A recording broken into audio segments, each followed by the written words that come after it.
toujours de l'espoir pour votre couple si vous nous suivez. Et je veux commencer par dire, c'est une pensée. Vous pouvez aller lire la version écrite qui est plus approfondie sur le site parce que le temps est compté ici sur le plateau. Mais on va commencer ensemble en parlant de Marie et Joseph. Parce qu'en fait, c'est un couple qui aurait tout eu pour justement se laisser. Quand on regarde à leur histoire, on voit Marie, un ange qui est apparu à elle, l'ange Gabriel évidemment, qui lui a dit « Marie, tu seras enceinte par la vertu du Saint-Esprit ». Elle a dû affronter, ou en tout cas avouer à son fiancé à l'époque, Joseph, qu'elle était enceinte. Et puis par la suite, lui, il devait pardonner. Il devait vivre avec le poids d'élever Jésus sur terre. Il devait faire face à tout le monde en leur expliquant qu'est-ce qu'il vivait. Je veux dire, la situation est assez énorme. Oui. Et puis, je crois que peu importe ce qu'on vit, on peut en tirer la conclusion que Dieu veut intervenir. Et puis, Dieu est intervenu dans leur couple par des songes, il leur a parlé divinement, il est intervenu dans leur couple et puis ils ont pu accomplir leur destinée. Et il y avait une chose en particulier qu'ils avaient en commun tous les deux, c'est qu'ils voulaient les deux accomplir la volonté de Dieu. On peut voir dans Matthieu, chapitre 1, et le verset 24 et 25, ça nous parle de Joseph, comme quoi qu'il obéissait à Dieu. Et puis dans Luc 1, 38, Marie, elle voulait tout simplement faire la volonté de Dieu. Et quand on veut faire la volonté de Dieu, en ce qui concerne notre couple, ben ça va être de commencer à agir en accord avec la parole de Dieu. Et puis aujourd'hui, je vais vous donner des points, 7 points qu'on va voir ensemble rapidement, pour que vous puissiez commencer à, en tout cas, à commencer le rétablissement ou la réconciliation s'il y a besoin. Le premier point qu'on va regarder ensemble, c'est accepter de demander de l'aide de votre pasteur ou d'une autorité spirituelle à votre église locale qui vous entoure, quelqu'un de confiance. Je crois qu'il y a une très grande puissance à apporter à la lumière des situations qui vont mal parce que le diable va fonctionner justement, dans vos pensées, dans le silence. Il va vouloir vous tenir tout simplement juste vous deux ensemble, dans votre guerre, comment que ça va mal, ici et ça. Il va amplifier les choses dans les pensées. Mais le fait d'apporter ça à quelqu'un de l'extérieur de confiance et de commencer à dire, écoutez, on vit quelque chose, on a besoin d'aide. Ça va être le premier pas vers vivre une réconciliation ou quelque chose qui va aller vers le mieux. C'est très, très, très important de pouvoir parler et s'ouvrir à quelqu'un. Le deuxième point que je veux vous apporter, c'est de s'humilier et de pouvoir demander pardon et de se repentir s'il y en a de besoin. Parce qu'on a pu dire des choses possiblement qui ont blessé énormément le mari ou la femme. Il y a des choses qui ont pu se passer. Je ne connais pas toutes vos histoires, mais je le sais, Dieu veut intervenir. Et puis, de demander pardon à l'autre sincèrement, c'est une étape qui est obligatoire. Ça doit se faire. Et ça va apporter, la Bible nous dit même dans Proverbes 15, verset 33, « La crainte de l'Éternel enseigne la sagesse et l'humilité précède la gloire. » Et en fait, quand on demande pardon, on s'humilie comme ça, et on demande pardon parce que parfois, il y a beaucoup d'orgueil qui est là du côté de l'homme ou de la femme par rapport à ce que vous avez vécu. Le fait de s'humilier, de dire « Je te demande pardon, j'ai eu tort, j'ai mal agi », ça va apporter, dans ce cas-ci, la gloire qu'on peut dire, ça va rapporter la paix, ça va rapporter de la joie, ça va rapporter possiblement une confiance qui n'était plus là. Ça va commencer à activer des choses, juste le fait de demander pardon. C'est un point qui est tellement important.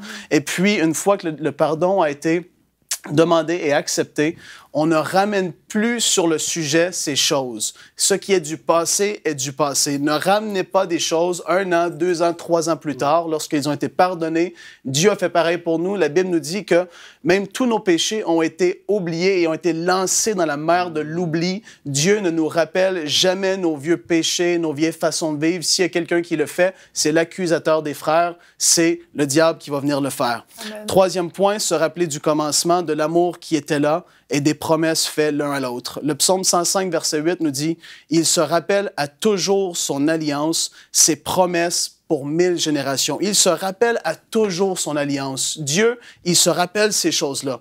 Et puis, je crois, moi, personnellement, c'est important. Il y a de la nostalgie qui peut être mauvaise, mais il y a vraiment ce côté-là qui peut être bien. Se rappeler le commencement. Se rappeler pourquoi est-ce que vous vous êtes marié avec lui ou avec elle.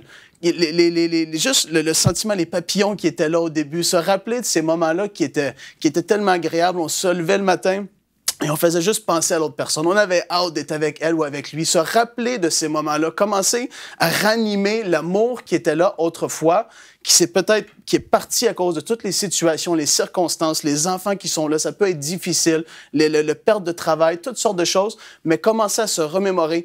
Tu sais, j'étais avec toi parce que Dieu m'avait parlé. J'étais avec toi parce que je t'aimais tellement et je t'aime encore aujourd'hui, puis je veux pas me laisser voler. Commencer à se rappeler de ces choses-là, c'est tellement important. Le point numéro 4, recommencer à complimenter l'autre au lieu de l'écraser, de vouloir rabaisser l'autre. Parler la vie et non la mort. Proverbe 18, 21, la mort et la vie sont au pouvoir de la langue. Quiconque l'aime en mangera les fruits.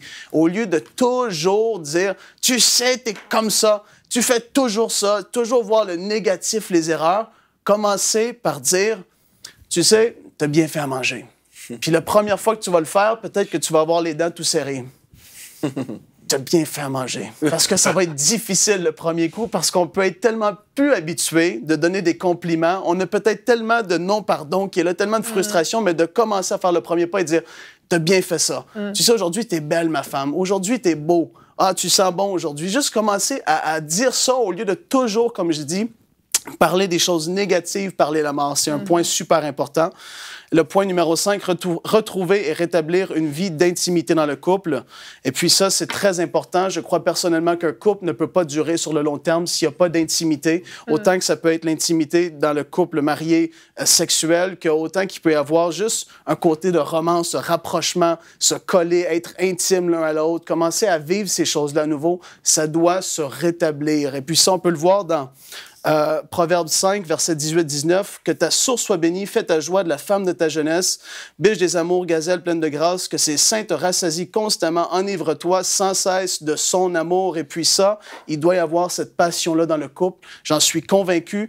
Et puis on doit chercher à faire du bien à l'autre, vouloir être avec l'autre. C'est pas juste pour nous, c'est de s'aimer. C'est vraiment ça le but.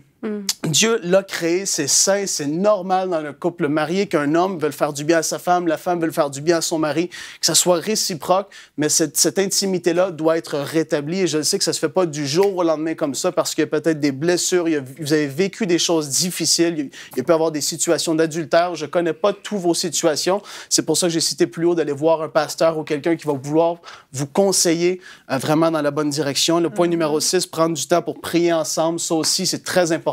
Beaucoup de couples chrétiens qui ne vivent même pas de difficultés prient pas ensemble. Ça doit faire partie d'un couple. C'est des moments de prière. Et le point numéro 7, croire que Dieu veut toujours le meilleur pour vous. Je termine avec ça. Dieu veut le meilleur pour vous, pour votre couple, que vous puissiez vraiment marcher main dans la main, être heureux tout au long de votre vie. Retrouvez la suite de ce programme dans l'émission Bonjour chez vous sur EMCI TV.